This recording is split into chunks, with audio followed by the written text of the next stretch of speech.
You're listening to the AfterBuzz TV network, now the largest new media platform on the web, and your #1 source for after-show entertainment. Very good, Keith Johnson.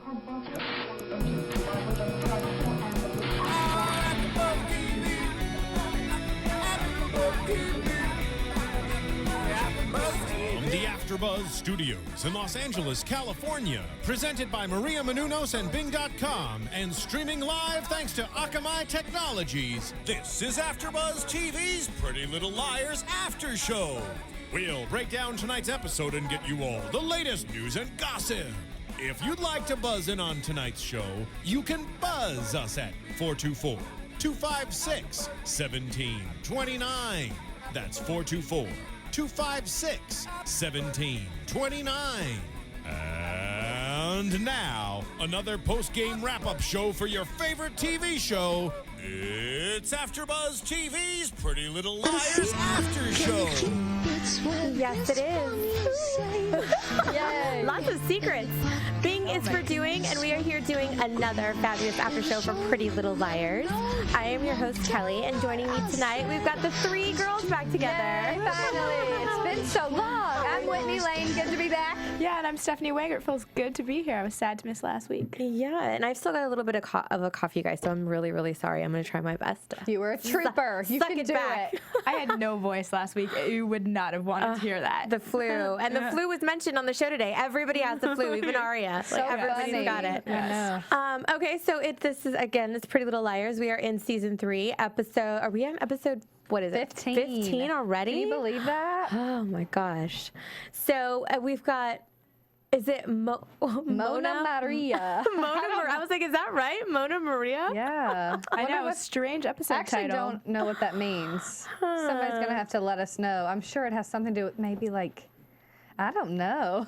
I don't know. Normally they're a little more straightforward. That one's a mystery, but tweet us. Let us know. I don't know. I feel like so frazzled. So much was going on. There was a lot that was revealed tonight, though, also. And we're looking, I'm still a little upset that, Spencer still doesn't know that Toby is part of the A team. And so that's a little frustrating. But we're hoping that'll be coming out soon enough. Yeah, so yeah. I It's feel about like time. it's been a long time coming, that one. But we got a few things answered that have also been a long time coming. So that was nice tonight. It's kind of putting those puzzle pieces together.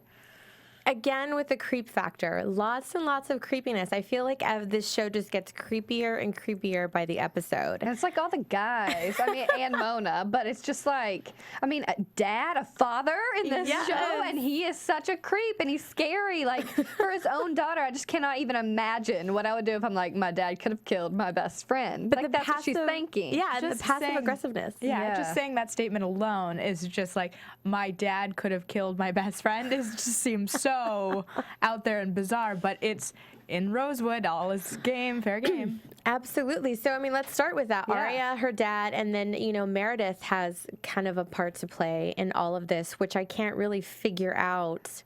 I know. I have to save that for my prediction, I think. But, Aria's starting to finally think about her dad on the other side of it. She was always kind of defensive, like, no way, he would never do that. Then she found the diary Paige's last episode, and it's kind of like coming around a little bit more. And now the girls and Aria are all thinking something's up with Byron. He's a little bit creepy. He's getting really aggressive, and he's always just walking in on Aria and her friends, or like always there, skipping meetings so he can be at home, because I really feel like he's probably eavesdropping behind the door.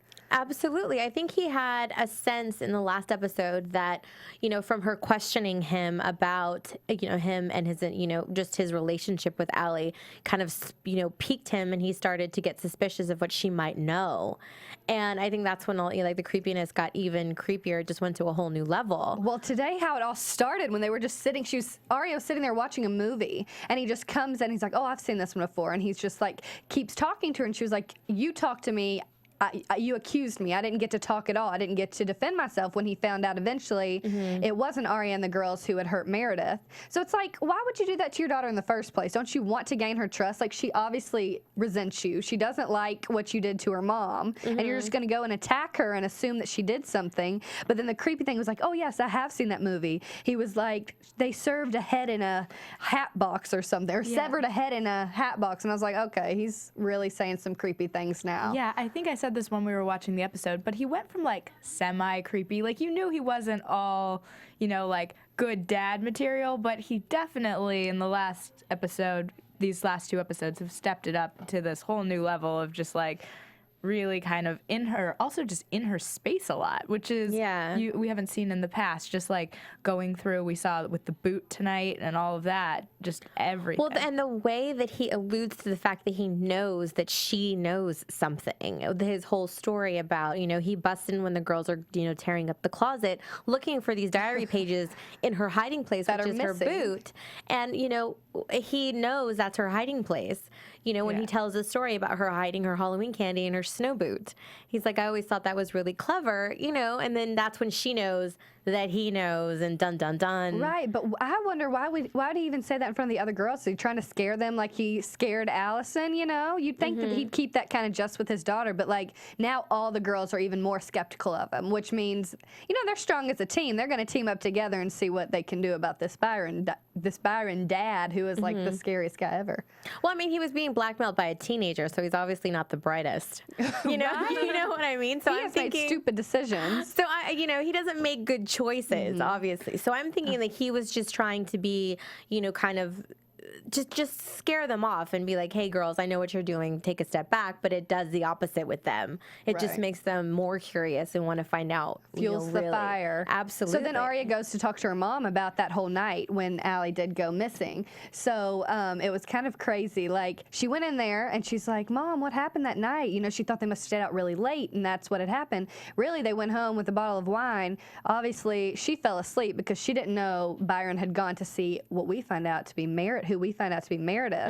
So it all kind of comes out a little bit more. And Meredith goes in and starts talking to Aria's mom, which I'm just like, know your place, lady. She's not going to want to talk to you, and she's definitely not going to tell you what her and her daughter are talking about in the first place.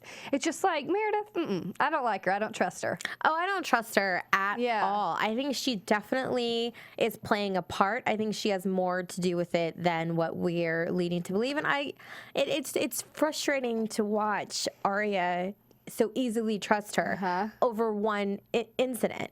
When she overheard her dad and Meredith getting into a little bit of a spat, she realizes that Meredith caught him snooping in Aria's room, and she sees them have a little bit of a physical altercation. It freaks her out. She goes to see Meredith, and then they kind of have this bonding moment, which is ridiculous. Makes you wonder if it was planned. Exactly. And it was one of those things where with the tea and all of this, and you're just like, oh, they're trying to have this sweet moment, but you can't forget what she did to Aria's mom and all this stuff. And it was just this really kind of, I don't know, I keep wanting to say yucky moment. Like, that's how it felt to me. Just kind of, you just not trusting Meredith at all, I guess. She knows more than she lets on, for sure, if she dates back all the way to all this Allie drama, but she sits there and she tells her, like, yeah, so I'm snooping through your room, and he was snooping through my purse saying it was yours, and then she has the diary pages. And I want to know where, I might have missed it just because, everything happened so quick in the show, and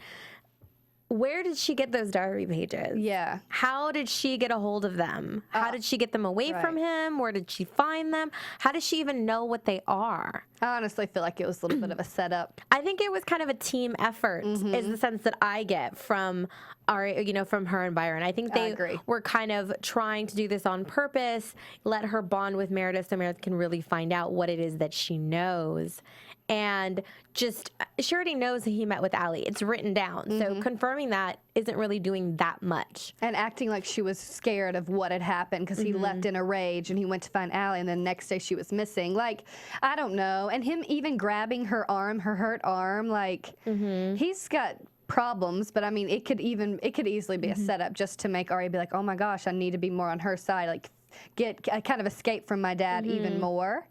But you see after she had given her the tea and they had a little talk, and she kind of stands in the doorway and just like looks back for a few seconds, like way too long if you ask me. So that's what makes you kind of question her motives in this. Well, it just, and I could totally be reaching, but, I don't know. Everything is like a conspiracy theory, but I'm thinking, what if something was put in the red wine to make, Aria's mom go to sleep, and what if something's put in the tea to kind, what I mean? Like, that's what I was like. I wouldn't drink anything these people give me. I know, and I just feel like I would just want to move out of Rosewood, or like I just don't understand how all these people are like, it's totally fine. I'll run through the woods. I'll do whatever. Oh, Oh gosh.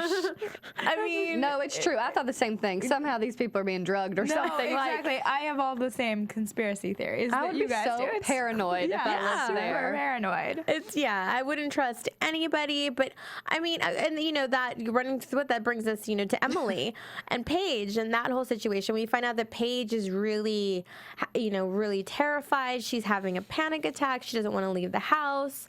I mean, I forgot about her actually for a while. Because she did play a big part in the Halloween episode by kind of helping the girls, but you still kind of wonder what side she's on. I was kind of worried. Well, what do you think? Do you believe her to be really scared? Do you think that her fear is really genuine? I think it could go one or two ways, obviously, but I did think she seemed genuine. So she was being a great actress in that sense. Like, I thought she really did seem genuine about it, very distraught. But on the other hand, like, she wasn't the one that wanted to take a walk through the woods. So I don't know if she could have set that up to where she knew someone would come, or but she did cause the car to stop and get outside and like hyperventilate. So you never know if it's set up or not. But she did seem genuine to me. I'm going to give her that for a little bit. I've always been kind of afraid of Paige. See, and I'm still super skeptical. Yeah. I just feel like she does not have the best of intentions. Maybe she's not to Aria's father's level yet, but she definitely, to me, just seems like she doesn't at least have Paige's Emily's interest, at the top of her mind. Right. That's what I don't get about these people, though. How can you be in like relationships and really like open up and act like you care so much, and then on the other hand, you're really just like blackmailing them or trying to dig and get dirt? Like, it's hard for me to really think that people can do that and do it that well. Well, it takes so much energy. Like, how do you have the time for that to get all your lies and everything straight and all? I don't know. Well, they almost get caught. Obviously, they were running through the woods after Toby. Right. I mean, that's what I was going to say. Toby lives the complete double life. I mean, he's the epitome of that. Yeah, well, here's the thing. I don't know about you guys out there, but I've got a group of friends. We have a friend that gets murdered. We see somebody get murdered. I'm locked up in a box. All these things. I'm not going to be so quick to want to run through the woods or walk through the woods for a nice little stroll by myself. What are these girls thinking? We laughed out loud when that happened. We're like, oh, here they go walking through the woods at nighttime. Like, no, that is not normal. It's just not. Especially when Paige is scared out of her mind. Let's go for a walk through the woods. But why would you even want to go to a party in the woods with your You wouldn't. history? You wouldn't. That's just No. so unrealistic to me.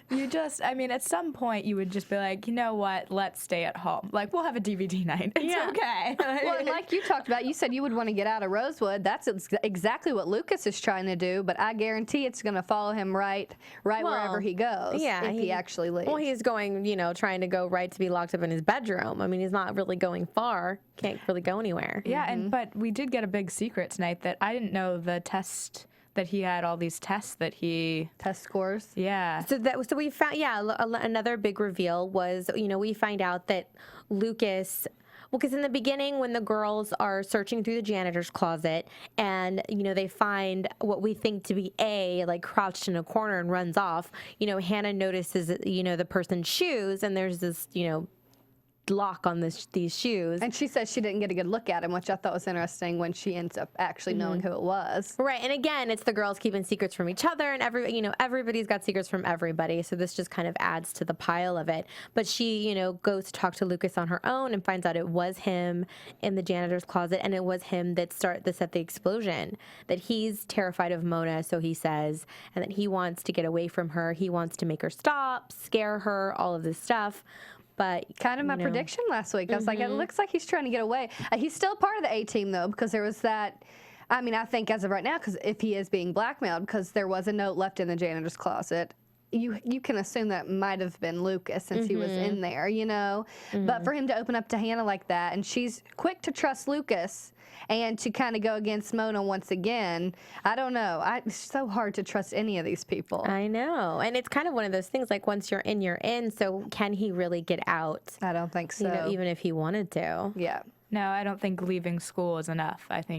They're all in the town. They're all over the place. So, the A-team, I think, that's a life membership right there. I mean, and if I'm the A-team, I love it. So was it just me, or how did everybody skip over the fact that Lucas is telling, when he's coming clean to Hanna, that he says that he took Mona an envelope from Jason? Right. I mean, how did that, does that mean nothing? Am I just thinking that there's something more to that? There's definitely something. Because we know that they're, teaming together. We know Jason's the one that got stabbed. That all came to fruition. Mona said something to the girls about how Jason had helped her with the video that she uploaded on the internet. Right, that he was just chaperoning her.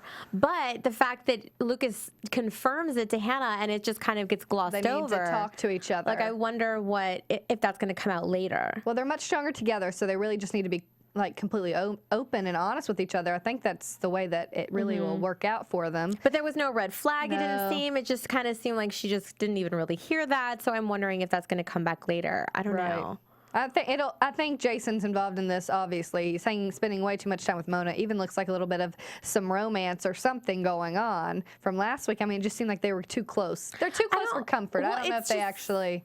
Yeah, it's really weird, that whole situation. And, and this brings up, we had a comment on iTunes, and I want to thank you guys so much for going to YouTube and iTunes and downloading and rating and commenting us. And I read one of the comments, which is something that, that I guess we didn't remember from, some of the press that we had talked about. But I guess they had come out to say that the person that was going to be that got stabbed was going to be revealed last episode. So we know for a fact that it was Jason. So we had somebody that pointed that out. Well, so that's good. To confirm it. So it, definitely was Jason. He's involved in this somehow. Could he be, could he have been involved in his sister's murder? I don't know. That's always been a question with him. I don't know how far or how deep that goes, or if he just kind of got wrinkled into this after the fact or something. I don't know. He always plays that one where he's kind of like, let me pay however much money to try to figure this out, but maybe that's just a way to cover it up. His involvement, at least. Yeah, I mean, I don't know. It's still kind of teeters on both sides, so I don't know. Makes you wonder if he killed Garrett. Maybe. I mean, he definitely was around with somebody put Aria in that box. Somebody put Garrett in that box, and, he was the one trying to push it off the train, so... True. Maybe he did. But again, thank you so much, guys, for going to iTunes and rating and commenting. We really, really appreciate it. We love to hear what you guys think. So make sure to tell your friends, and don't forget to do that, and, help us keep the conversation going. And there's so much that happens on this show. There's a lot of things we try to make sure that we hit, we touch on all that. And sometimes there's not always time, so we appreciate that. Definitely. Oh my gosh. So what else? What else? The decathlon team, right? Oh, wow. Mona all of a sudden comes back and now wants to be involved in school activities, and she wants to run for team captain against Spencer. Of course. And Spencer is so... And Spencer said, 42 clubs, and she had to go with this one. Obviously, she's got a motive. Not having it. Well, and we... and in the beginning, how did you have time to do this? How did you keep up with this coursework? How was this even possible? And of course, Mona has an explanation for everything, but we know that she has all the test answers from Lucas, because we find out Lucas was selling them, and that's what, she's blackmailing him with. He was selling them to anybody at school. I just love the fact that she read all the bylaws of the club. I was like, we all know that kid from high school. A lot came out with Mona this time, besides even, we'll get back right to the decathlon thing, but I mean, Harold was stalking her, and now he's missing, and this whole, she can't use cell phones or the internet, but somehow she managed to put that video out. The girls, she's so sneaky. But she's got an explanation for everything. That's the thing, is she can only use, the school computer supervised, and that's what Jason was doing. I mean, but that makes me think, okay, if she's released from this institution, they have her on all these restrictions. Why would they grant Jason the right to supervise her? That doesn't make any sense. He doesn't have anything. I mean, he's not a teacher. Right. He's not a tutor at the school. I think he helps. He has a youth center or something where he volunteers, right? But that doesn't, he's not connected with the actual high school, is he? No, I don't, not that I know. I mean, you see him around hanging out in the hall sometimes. I mean, he's always there, but I thought it was because of this this other program that he does. I guess that's a way they could connect it if they needed to. But I guess. Still. But wouldn't it have to be an actual teacher or someone from... And someone not associated with the girl who made Mona go crazy in the first place? Right. You would think, why would they allow him to do it? I don't know. That just doesn't sit well with me. I don't think it makes much sense. But she came full force with those answers that she had. I know. That was one of those, unexpectedly intense scenes. You don't expect it to be that kind of thing to be as intense as it was, but those girls were going for it. And Spencer obviously is the smart one. She's the one that knows and has merit. She learns this, but she did comment after Mona won, captain of the decathlon team. She commented on how Mona knew her weaknesses, though. She started getting all flustered, you know, and then made Spencer feel cocky. Next thing you know, Mona kind of takes the captainship away. Yeah, I mean, and as far as it looks, she did it fair and square from, you know, from what everyone else can, you know, from an outside perspective, she really did. You know, Spencer could have had it, but she got a little too big for her britches and lost it all. And I know I said this 20 million times when we were watching the show, but how cute was the secretary of the team? I was like, that guy is a hottie. We're gonna have to try to get him in on the couch here. He looks like he has a little bit of a thing for Spencer. Oh, I mean, I'm hoping. I mean, maybe once Spencer finds out Toby's kind of horrible and crazy, this guy will step on in. I think Mona, I'm forgetting the actress's real name. Janelle Parrish. There you go. And she was in studio with us. That's terrible. But she tweeted out to like welcome him to the show and gave his Twitter handle. as well. Oh, there we go. Very nice. Yeah, no, he's super cute. The total like nerdy cute. I love it. I was like, just wait till he takes the glasses off. Next scene, his glasses are off. I was like, oh, there they go. They got it. So what do we think about Hanna confronting Mona? Oh, I don't know if it was smart. They really have got to like, I think they need to keep it within the foursome and really talk about everything and not just, when you go like that and your emotions kind of take over, I think it just puts you in a more vulnerable place where, you know, Mona she sees how you're feeling, so now she's going to know how to kind of go against that, I think. At first I thought it was a brave move. That was what I wanted to think, and then I kind of got to your point where I was like, ooh, that may have not been the best choice. And it seems like it's going to backfire on her, as most things do in Rosewood. Well, right, because then she gets the text from A. She really could have used that to use Mona wanting to be her friend again to her advantage, I think, a little bit more. Now that she's kind of yelled at her, I mean, she doesn't really have that option of being like, I really believe in you, you know, and kind of getting closer with your enemies. Yeah. But she kind of messed that up. But I mean, since we know Mona is still up to her old tricks, I mean, is there a way that anyone could really get close to her? I mean, is there a point where you think that they could penetrate her and have her let her guard down to kind of like get through those walls? She's very calculated. She knows what she's doing. And she definitely has, you know, a bigger team on her side, I think. I mean, like Lucas, Toby for sure. I think every time his boss calls, it must be Mona. Well, and Jason. Yeah, I mean, it's like all of them, you know, because and Spencer's like, oh, he's with his boss, and Toby's running through the woods at night. You know, it's like, oh, no, poor girl. It's going to backfire hardcore. When that secret is revealed, I just feel like any girl would be devastated, but I think you're going to see her really freak out because he's a person that she ultimately really, really trusts, and that like he totally lied to her about everything. Yeah. Like, that would just destroy you. Well, absolutely. And I wonder how she's going to take it, if it's going to just kind of fuel her anger and she's really just going to be full force on trying to tear down Mona, or if she's going to go the opposite.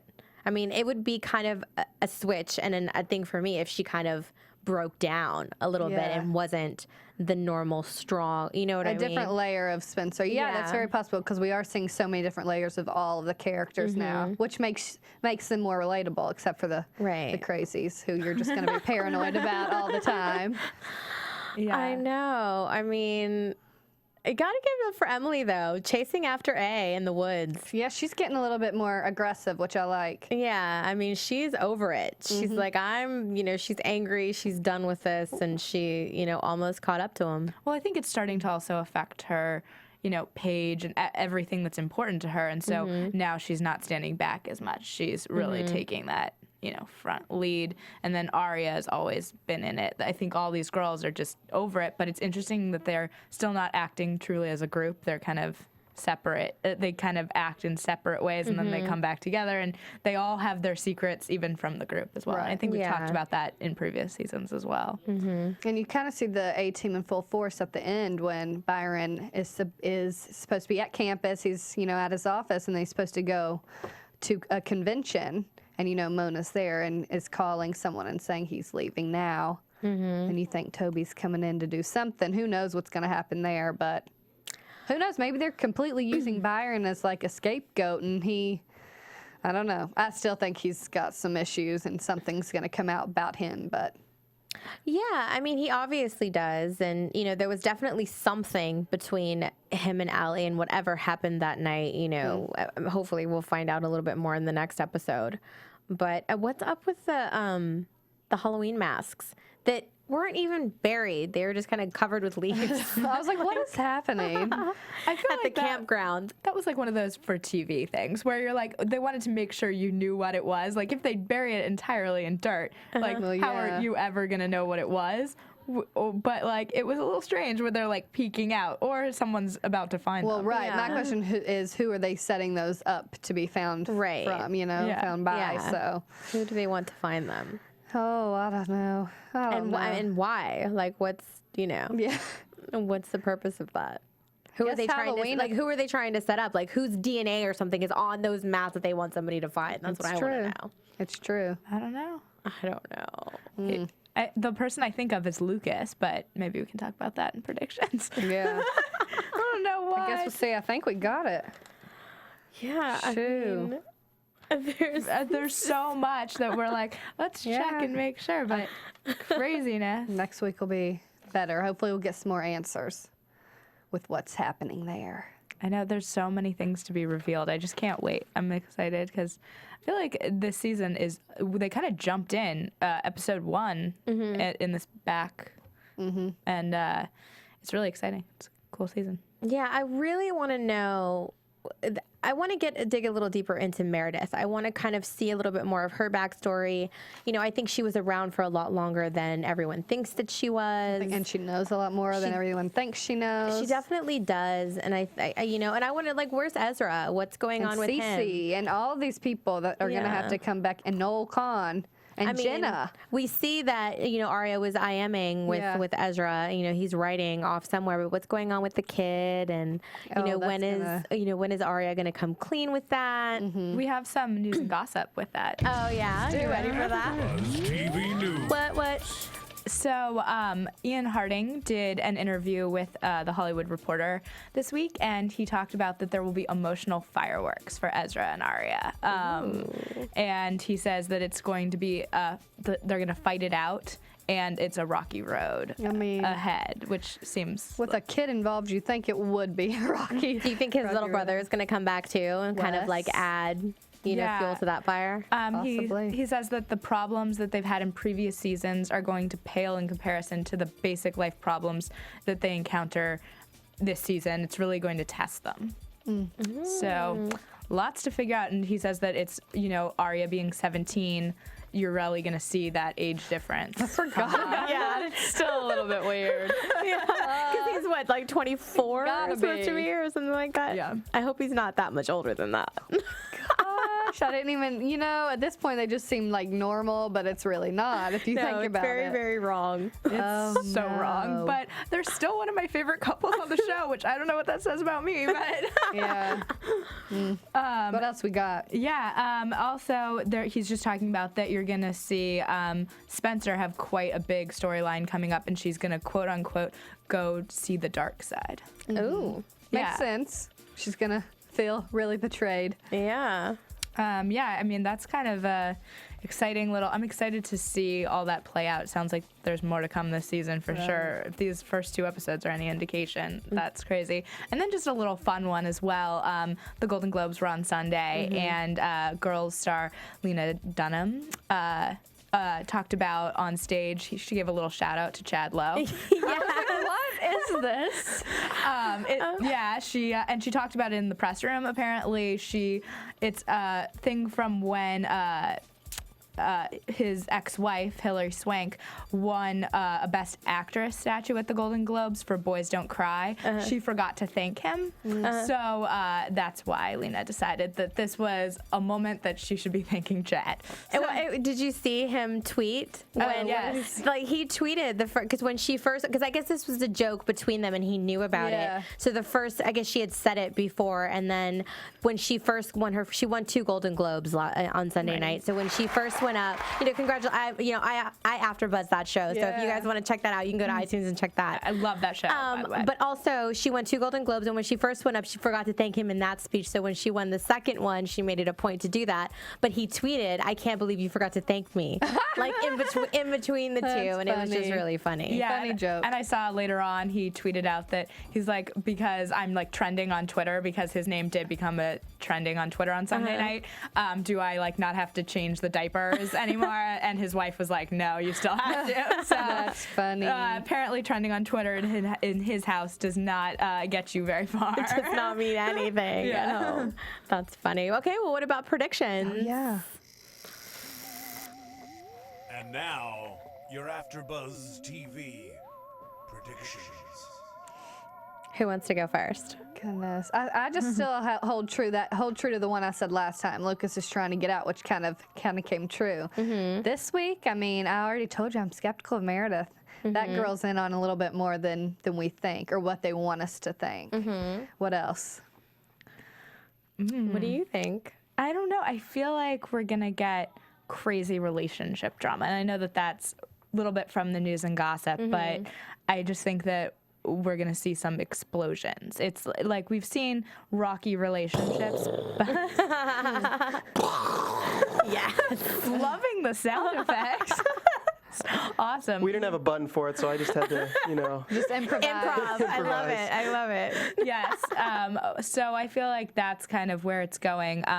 More specifically, I think we're gonna probably get an Aria and Ezra breakup. I think by season's end. You think so? Yeah. Well, I think that we may see a little bit more of Ezra's mom come back in and kind of shake that up. It's going to kind of be a factor of all of that, of her lying about the kid. I think the ex-girlfriend, I think that's going to be like a whole thing. And, and I wonder if we're going to find out that he might be a little darker than we think. I mean, is he really off writing? What's he doing? Yeah. I don't know. I feel like he's got so many sides that we've yet to see. I know. So I'm wondering about that. And I just, I'm just looking forward to this whole thing with Toby and being and Spencer finding out. Like, I really want to see how that's going to go, what's going to happen there. I was going to tell you, when I worked at ABC Press Store, number one, Pretty Little Liars is the most social show, so social media, it's like huge, But they were talking about when everyone found out that Toby was and how like groups of girls would call ABC Family and be like crying, and like a mom called them and was like, my girls had a sleepover. There's like 8 16-year-olds, and they have not stopped crying since they found out Toby. Like literally calling ABC Family to talk to the Pretty Little Liars, like producers. So people are gonna be, That's truly dedication. It's gonna be interesting. Yeah. That's like dedication to your show, to like actually call ABC and feel the need. Well, I think there's definitely a hardcore fan base for this show. So I wonder, And we're in it. We are in it. Yes. So I don't know. We'll see what happens. But I mean, I think that's it for us for tonight. Thank you guys so much for, again, for your comments. Please make sure to keep them coming. And where can they find you guys on Twitter? I'm at Stephanie Wenger, keeping it easy. Good. I'm at Whitney Lane 1118. And I'm at Kelly with an IE079, and you can always tweet us at AfterBuzz TV. And again, I can't stress enough, iTunes, please rate, comment, like. We want to be in the top 10 for our show this week, so help us out. And we will see you guys next week. Yay. Can't wait. From Bing.com, executive producers Maria Menounos, Kevin Undergaro, Phil Svitek, and the entire AfterBuzz TV staff, we would like to thank you for listening to the AfterBuzz TV network. To watch or listen to other after shows and post comments or questions, be sure to visit AfterBuzzTV.com. I'm Sir Richard Wentworth, and this has been a presentation of AfterBuzz TV. Buzz you later. The views expressed herein are those of the hosts only and do not necessarily reflect the views of AfterBuzz TV or its owners or principals.